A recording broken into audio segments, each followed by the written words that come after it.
بها سراجا وقمرا منيرا وهو الذي جعل الليل والنهار خلفة لمن أراد أن يذكر أو أراد شكورا وعباد الرحمن الذين يمشون على الأرض هونا وإذا خاطبهم الجاهلون قالوا سلاما والصلاة والسلام على النبي المصطفى الذي أرسل إليه إنا فتحنا لك فتحا مبينا وعلى آله وأصحابه أجمعين سبحانك لا علم لنا إلا ما علمتنا إنك أنت السميع الدعاء آمين. قال الله تعالى أعوذ بالله من الشيطان الرجيم بسم الله الرحمن الرحيم بلى من أوفى بأهله واتقى فإن الله يحب المتقين صدق الله وصدق رسوله.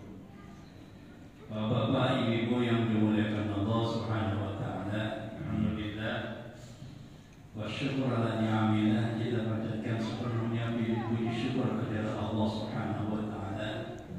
Sampai malam yang berapa ini ya? 20. Alhamdulillah segala sesuatunya dimudahkan oleh Allah Subhanahu wa taala. Amin. Awal-awalnya kita berpikir bulan ibadah Ramadan ini beratnya bukan main. Berat karena lapar dan haus, berat juga menahan hawa nafsu.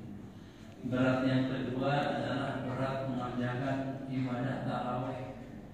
Perut lagi kenyang-kenyangnya, perut lagi begah-begahnya, tiba-tiba kita harus mengerjakan sholat tarawih. Mungkin di sini 11, kalau di kampung saya 23 rakaat. Tapi atas nikmat Allah semuanya dimudahkan oleh Allah Subhanahu wa taala. Amin. Ternyata jamaah yang Allah muliakan, apa yang kita harapkan tidak terjadi. Semangat itu masih ada dan mudah-mudahan sampai selesai bulan Ramadan ini semuanya kita dikuatkan oleh Allah Subhanahu Amin. wa taala. Karena hakikat ibadah itu sebenarnya semakin kita ibadah semakin bertambah yakin kepada Allah.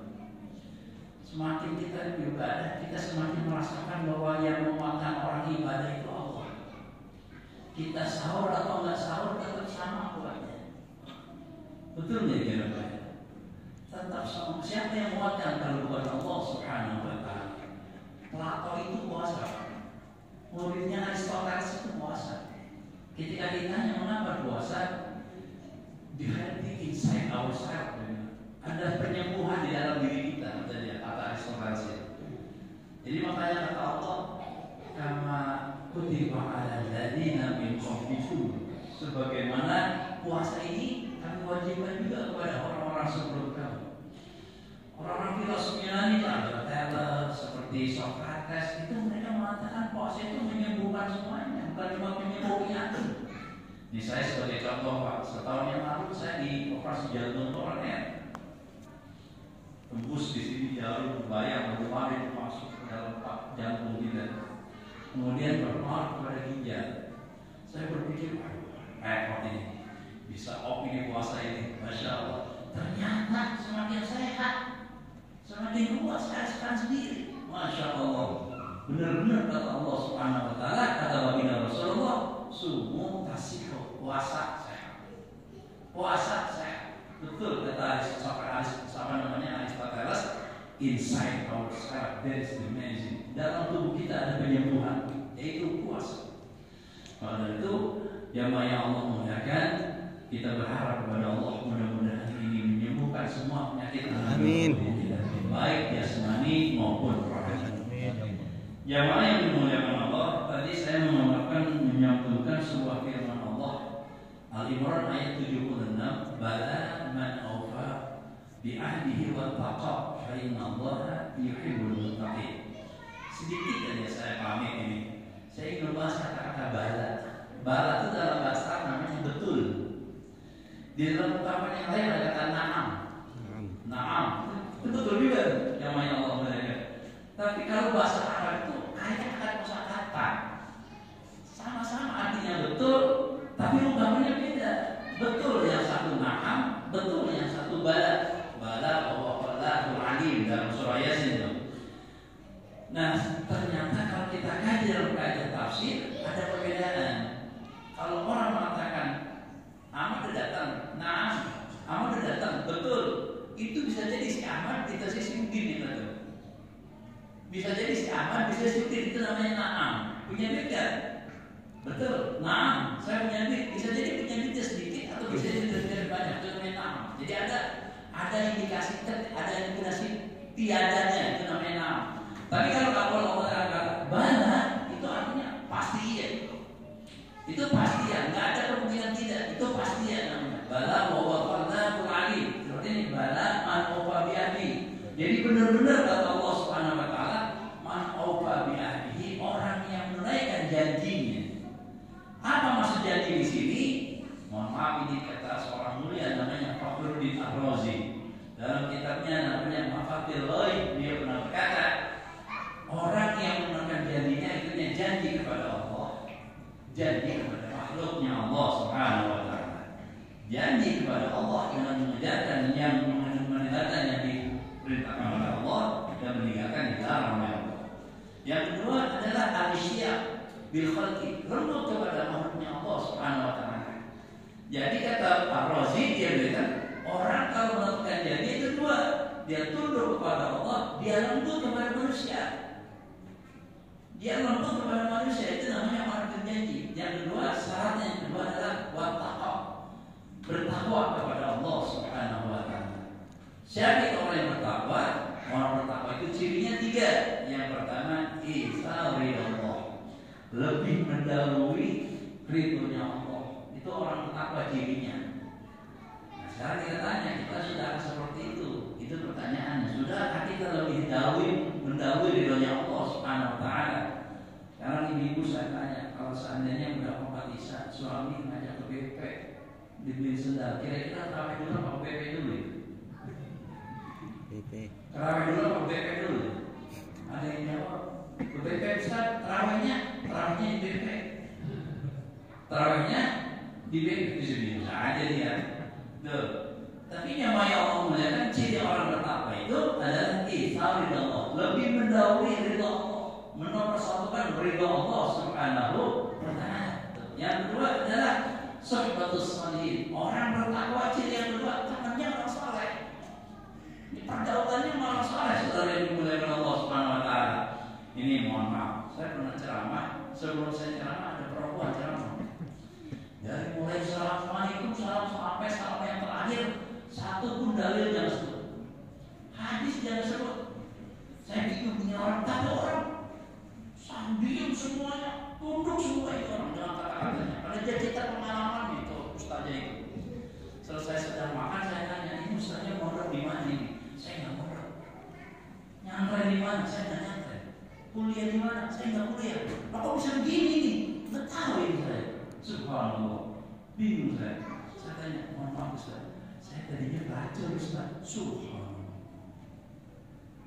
Ini saya cerita tentang bergaul sama orang baik. Ini bagaimana? Ini begini ustaz, dia bilang. Waktu bagus megang piring sembari makan, dia cerita sama saya.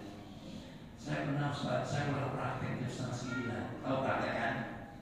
Tahu prakteknya? Ya boleh tahu prakteknya. Mungkin udah bisa masuk semuanya itu. Mungkin penyakitnya doang kan? Saya pulang praktek, saya mau pulang ustaz. Terus gimana? Saya nunggu di lampu merah, apa merah? Banyak. Ada mobil saya kan kosong, saya gini. Saya menumpang. Terus dikasih tumpangan, saya disuruh paling belakang. Saya pakai tengkok begini, bulu ketek saya kelihatan semua. Udah habis kan di mek orang istilahnya. Terus saya pakai rok segini di atas lutut. Terus saya duduk di kursi belakang. Saya pikir ini orang di sopirnya ini ya mungkin mohon maaf ya. Saya suka ya malah di YouTube sama kita masih suka. Saya duduk, paha saya nggak tutup, saya buka. Biar hidupan saya kelihatan. Biar supaya yang nyopir tadi itu ya minimal nggak bayar lah misalnya gitu. Subhanallah, itu tiba-tiba mobilnya itu nggak ada rumah saya. Seharusnya belok kiri ke rumah saya, dia belok kanan. Pak, ini mau mana Pak? Ibu ketemu saya sebentar ya. Rumah itu masih jauh. Iya sebentar Bu, saya mampir sebentar ke orang itu. Tiba-tiba itu orang parkir pakai gamis, pakai peci haji, pakai sorban, pakai segala macam. Subhanallah, ini soalnya orang sembahyang Pak Haji ini. Masya Allah.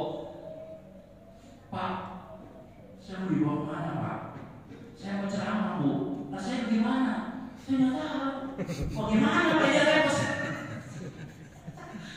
Jadi maksudnya nih si supirnya nih yang nyopir mobil ini kiai, ceramah. Memang ketika di mobil dia nyopir itu semua dilepas karena kan barangkali nggak enak kalau formil gitu. Dia lepas gamisnya, imamannya dia lepas, sholatnya lepas.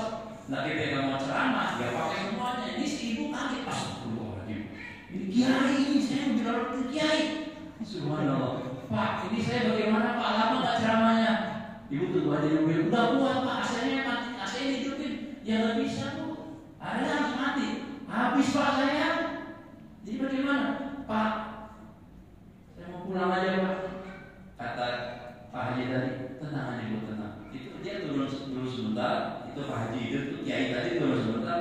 Dia bilang sama jamaah ibu, ada yang punya gamis nggak? Warna hitam sama kerudung warna hitam. Buat apa? Ini ada orang mau ikut acara maulid kita ini. Oh ada Ustaz. Biasanya itu gamis sama kerudung dipakai. Cakapan jambret biasanya kiai. Allah. Dia kan mesti dandan kan prakteknya mesti dandan. Nggak ada jablay pucet tuh nggak ada. Dia pakai cantiknya bukan main. Kata pakai tadi kita sekarang turun kiai dicium tangannya, tuh jambret dicium juga tangannya. Masya Allah.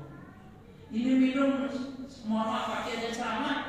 Ini si Jabrai tadi, si Jabrai duduk di samping sini.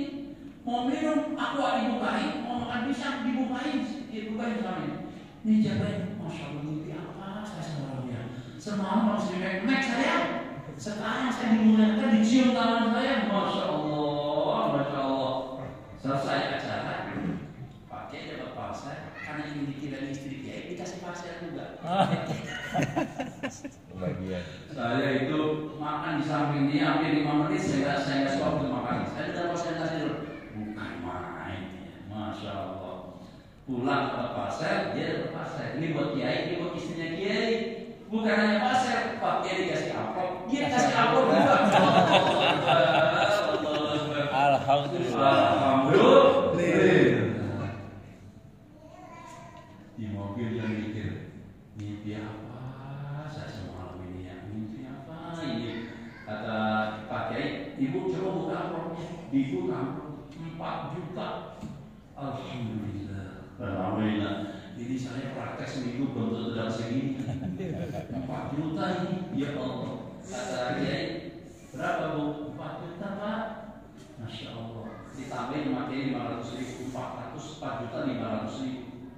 Kata Pak Kiai, Bu, ya Pak Kiai, Ibu baru ketemu saya dalam 5 menit. Yang tadinya Ibu dari orang hina, sekarang Ibu orang jadi orang mulia. Yang tadinya Ibu dimek-mek sama orang, mohon maaf ya, kayak gitu kan udah pakai tangan gitu. Betul gak ya? Masya Allah, ada Ustadz di Tegal Kota mogok motornya mati, dia pakai helm, karena dia Ustadz, dia pakai peci, datang gituan. Assalamualaikum, waalaikumsalam. Siapa lo? Saya Pak Ustadz. Mau ngapain lo? Biasa jualan. Jualan apa? Jualan arem-arem. Maksudnya apa? Diapain aja arem. Dibuka helmnya ada PC haji. Lu nggak tahu PC haji? Lu nggak tahu Ustadz? Apa waktu itu dia bilang? Ustadz gratis.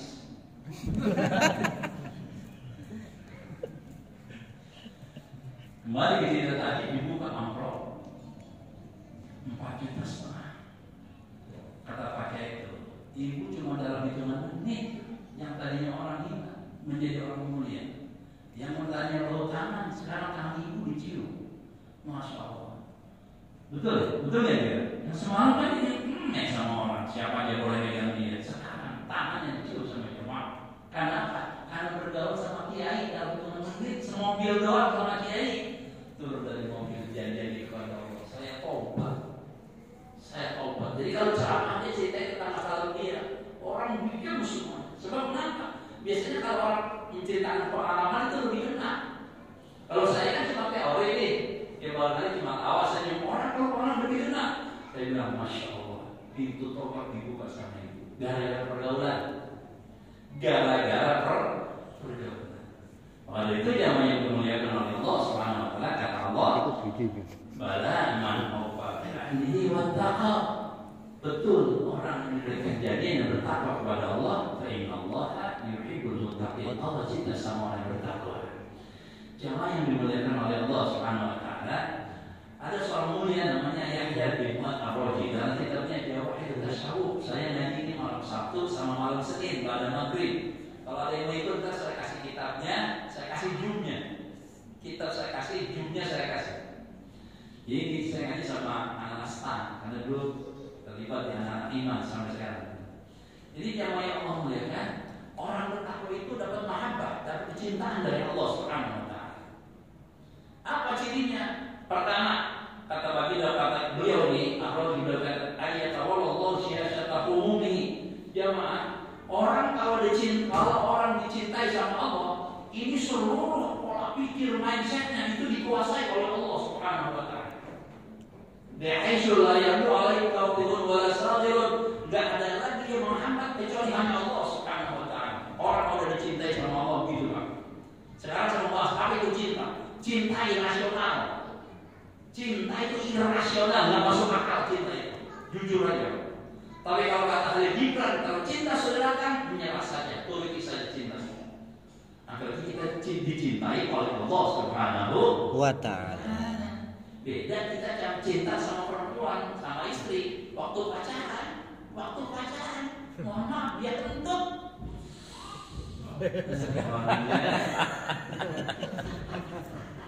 Tapi udah punya cucu, semua dikit, bau banget. Masya Allah. Waktu pacaran namanya Allah muliakan, sapu tangannya datang. Hati-hati sayang. Masya Allah. Udah punya cucu 10, sapu tangan datang. Suka apa? Tapi kalau orang dicintai sama Allah Subhanahu wa taala, mindsetnya, ambisinya, keinginannya dibimbing sama Allah Subhanahu wa taala. Semuanya karena Allah, enggak ada yang lain. Bukan berarti kita kalau itu berarti cinta kita mesti lupa dong. Enggak. Justru Allah menyuruh kita untuk mencintai istri. Allah menyuruh kita untuk mencintai orang tua. Kata Sayyidina Ali, ditanya sama putranya Imam Husain, mengapa engkau cinta kepada Allah? Bukankah cinta engkau hanya cinta kepada Allah? Mengapa engkau cinta kepada ibu? Apa katanya Ali? Saya cinta kepada ibu karena Allah menyuruh saya cinta kepada istri. Begitu katanya. Mengapa engkau mencintai mertuamu Nabi Muhammad? Karena Allah menyuruh saya mencintai mertua saya Rasulullah Sallallahu Alaihi Wasallam. Jadi cinta kita kepada Allah itu mengejawantah kepada cinta kepada istri, cinta kepada suami, cinta kepada anak, cinta kepada kebaikan. Tapi kalau orang yang dicintai oleh Allah Subhanahu wa taala, cirinya kata baginda Rasulullah, yang mana Allah muliakan, apa kata baginda Rasulullah sallallahu alaihi wasallam, "Idza habballahu 'abdan." Kalau kita dicintai oleh Allah. Kalau kita dicintai oleh Allah, kata Rasulullah, "Ja'ala lahu wa'idan min nafsihi."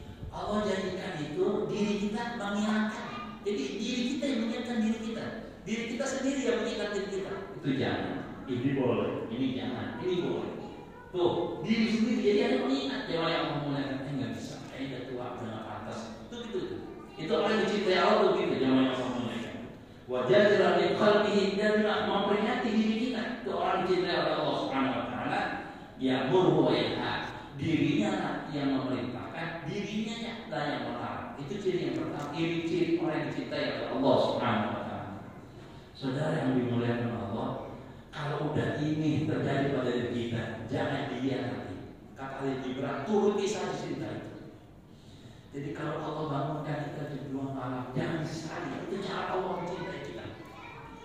Jadi kalau kita bisa jamaah yang Allah muliakan, kita nggak di bulan Ramadan ini rasanya pengen terus buka Al-Quran, jangan nanti. Kata Ali Gibran, turuti saja cinta itu. Sebab jamaah yang Allah muliakan, kata orang-orang soleh, la yahtakiru ahadan wa la syai'an. Jangan hinakan sesuatu atau siapapun.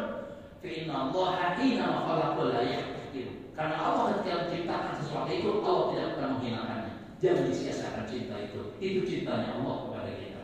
Mudah-mudahan kita mendapatkannya. Amin ya rabbal alamin. Pertanyaannya bagaimana dia tidak dapat cinta Allah? Syarat yang pertama adalah jamaah yang memuliakan, la yakunu syai'un habbu ilaihi min adai faraidi. Kalau kita mengerjakan sesuatu yang fardu, itu rasanya enak, diam, hati kita gitu saudara. Jadi kalau kita bisa mengerjakan yang fardu, itu jamaah yang memuliakan, kayaknya kayak nyaman gitu. Ini kayak kita ini saudara, kita sebelum bisa udah tidur, itu kayaknya udah bisa tidur kita nyaman banget, tapi enak banget. Orang yang kita bisa sahur nih, ya Allah punya kan, sahurnya kita tidur nggak apa-apa, tapi kayaknya nggak kalau saya suruh kayak hati kita kayak dibikin. Itu ciri orang yang bagaimana mendapatkan cinta mahabbah dari Allah Subhanahu Wa Taala. Kata baginda Rasulullah SAW dalam hadis Qudsi, Innal 'abda la yazal bi khairin. Kata Rasulullah SAW, wa man aqarraba 'abdi ilayya ahabbu ilayya mimma aqarraba alayhi. Tidak ada yang paling aku cintai kata Allah selain mengerjakan yang dilakukan oleh hamba. Itu yang pertama, paling mendapatkan cinta Allah Subhanahu wa taala. Yang kedua, kasratu qiyami bin nawafil. Setelah yang fardu banyak kita kerjakan yang sunnah-sunnah saudara. Ini momen yang paling hebat di bulan ini saudara. Apapun yang kita kerjakan dilipat gandakan oleh Allah Subhanahu wa taala. Ini ibadah sir. Artinya ibadah yang hanya Allah tahu ini. Katakan hadisnya begitu, seluruh ibadah buat manusia kecuali puasa. Ibarat begini saudara, kalau ada orang kerja, mandor ngomong begini, kerja sehari saya bayar 100.000. Datang jam 9 pulang jam 4 100.000. Datang jam 7 pulang jam 5 100.000. Kira-kira kita pilih yang mana? Saya pilih yang pertama. Datang jam 9 pulang jam 4. Karena 100.000 juga. Tapi kalau mandor berkata kerja nanti upahnya sebagaimana kerjanya, semangat. Itu kata Allah orang berpuasa. Bukan hanya yang wajib, yang sunnah kita kerjakan. Yang ketiga, orang yang akan mendapatkan mahabbatullah, cinta dari Allah Subhanahu wa taala, zauqul qulub. Rasanya enak gitu kalau ibadah. Rasanya nyaman gitu. Rasanya enak, pokoknya jadi orang baik itu enak. Karena ibadah itu bukan cuma sholat, puasa, zakat. Jujur itu ibadah, sabar itu ibadah, tawakal itu ibadah. Itu rasanya nyaman, enak tuh. Ada perasaan enak di mana Allah mengatakan. Kata beliau begini, kata orang Rasul begini, idza wajadta halawata ibadata ajilan. Kalau kita merasakan kalau mengerjakan sesuatu itu nyaman, enak. Apa kata beliau? Fadzalika min alamatil qabuli ajilan. Itu ciri-ciri amal kita diterima oleh Allah di akhirat. Paham dia? Jadi kalau Anda bertanya, pahala itu apa sih? Apa pahala itu? Jangan ngomong pahala. Kita merasakan ibadah itu enak. Tuh, yang Allah bilang, fadzalika min alamatil qabuli ajilan. Itu ciri-ciri amal kita diterima oleh Allah Subhanahu wa taala. Sebab ada juga orang yang bosan dengan ibadah. Di kampung-kampung biasanya minggu pertama masih penuh, minggu kedua mall penuh, minggu ketiga Cipali. Kalau mereka ada Cipali, betul nggak? Bakau yang penuh. Minggu keempat masih kosong, musola kosong, kampung yang penuh. Saya nggak tahu di sini orang ini. Kalau pulang kampung semua sepi ini biasa. Allah Akbar. Tuh yang Allah. Ini yang paling penting, yang keempat, bagaimana mendapat kecintaan dari Allah Subhanahu wa taala. Nazar istiqlala bi amalihi min al-katsir. Selalu ibadah kita, sebanyak apapun yang kita kerjakan saudara, kita nilai kecil, enggak ada nilainya. Ini penting saudara. Ini penting saudara. Jadi berapapun sholat kita, berapapun kebaikan kita, namanya enggak ada. Mohon maaf, saya menukil. Ada seorang bernama namanya Ibnu Rajab Al-Hambali. Beliau ini tokoh pemuka mazhab Hambali. Namanya Ibnu Rajab Al-Hambali. Beliau punya kitab namanya Tabaqat Hanabilah. Jadi tabaqat ulama-ulama Imam Hambali. Ini orang nih aslama mi'atai alfin minal Yahudi wa Nasrani baina yadayhi. Ini dia bilang ada seorang ulama kata Ibnu Hambali namanya Imam Ibnu Jauzi. Imam Ibnu Jauzi 200.000 orang Nasrani, orang Yahudi masuk Islam gara-gara dengar ceramahnya Imam Ibnu Jauzi. Masya Allah. Wadada al-mi'atin. Dan orang taubat itu 100.000 orang taubat kalau dengar ceramah dia. Imam Jauzi. Wasallam Aisyina al-Fasadakin dan mengarang 20.000 kitab ceramahnya. Kayak apa itu orang ahli Ibnu Jauzi? Masya Allah, Masya Allah. Dia adalah orang Islam yang paling produktif karyanya. Imam Ibnu Jauzi. Dia menganut Imam Hambali. Ini Ibnu Jauzi pernah berkata begini. Idza dakhaltumul jannah fala tajiduni. Saudara-saudara jamaah saya, kalau jenengan semuanya masuk surga dan tidak mendapatkan saya di surga, kata Ibnu Jolim. Kalau saudara-saudara masuk surga dan saya nanti di surga, fakulu, maka sampaikan salam saya kepada Allah. Sampaikan salam saya kepada Allah. Ya Rabbi inna fulan ibni fulan. La majid ma'ala wa huwa yadhkuru bika. Ya Allah, ada fulan bin fulan namanya Ibnu Jolim. Dialah orang yang selalu mengingatkan kita tentang Engkau ya Allah. Saya mohon panggil dia untuk bersama kami di sini. Subhanallah. Ibnu Jauzi saudara, 200.000 orang masuk Islam gara-gara dia. 100.000 orang taubat dengan ceramah dia. 20.000 karya-karya beliau masih berkata begitu. Kalau saya nanti surga, sampaikan salam saya kepada Allah bahwa saudara-saudara pernah mendengar ceramah saya mengingatkan Anda untuk mengenal kepada Allah Subhanahu wa taala. Ini orang alim masih berkata begitu, saudara. Makanya saya heran zaman sekarang orang tanpa kafir, tanpa makan, tanpa bid'ah, masya Allah. Orang itu kalau semakin alim, semakin takwa, semakin mengecilkan nilai ibadahnya. Orang ikhlas itu cirinya 3. Yang pertama buru-buru berbuat baik. Yang kedua selesai itu kecil. Dan yang ketiga lupain. Orang ikhlas Pak. Jadi kalau orang sudah membangga-banggakan amal dia, yang kedua yang membesar-besarkan amal dia, mengkafir-kafir orang lain seakan dia yang benar, hati-hati. Ini bukan orang ikhlas. Itu saudara. Umar bin Khattab pernah dengar salam Rasulullah, nanti akhiru mayatul jannah ismu Hanan. Ada orang yang terakhir surga namanya Hanan. Rasulullah yang terakhir masuk surga namanya Hanan. Umar bin Khattab saudara ketika mendengar hadis ini dia berkata begini, ya Rabbi laitani Hanan. Ya Allah jadikan saya Hanan walaupun terakhir masuk surga. Padahal Umar bin Khattab saudara, Umar bin Khattab pernah nyewa onta. Dia pakai itu onta, ketika lagi jalan ke onta, dia punya dompet jatuh Pak, 3 km jaraknya. Itu jatuh dari onta, diambil lagi dompetnya jalan kaki. Kata para sahabat yang lain, mau naik onta aja ngambil dompet. Apa kata beliau? Saya nyewa ini untuk perjalanan, bukan untuk ngambil dompet. Sakit hati-hati yang itu. Masih berkata, ya dari Allah Tuhan dan ya Allah masukkan saya walaupun seperti si anak nyata kami. Jadi orang semakin bertakwa, semakin tawadhu. Orang semakin bertakwa, semakin rendah hati di hadapan Allah Subhanahu wa taala. Yang terakhir, wastighfar minal khali bi ni'amillah. Nikmat Allah sekecil apapun banyak saudara. Sama Allah. Ada seorang tadi namanya Hashim bin Imran. Itu Hashim bin Imran saudara, dia punya sakit namanya wasir. Itu sampai setiap hari dia tes dari dubur itu darah, itu dia punya dipan itu dilobangin biar kemana-mana. Dia bilang kata sahabat-sahabat, bagaimana kalau kita obatin saja penyakitnya? Dia berkata, tidak akan nama yuhibullah, tidak akan ada nama yuhibullah. Kalau yang namanya Allah suka yang kayak gini, ada yuhibullah. Saya lebih suka apa yang Allah cintai. Biar saya sakit begini. Subhanallah. Jadi apa yang dimuliakan oleh Allah Subhanahu wa taala, mudah-mudahan kita termasuk orang yang dicintai oleh Allah. Amin. Jangan sampai ini semangat Ramadan hilang, saudara. Jangan sampai ini semangat Ramadan hilang. Urusan cengeng, saudara. Terus sampai nanti kita buka secara hakikat ketemu Allah Subhanahu wa taala. Yang dimaksud iftar itu bukan cuma buka puasa Allah Taala, tapi buka dari urusan dunia dan kita dijemput oleh Allah Subhanahu wa taala.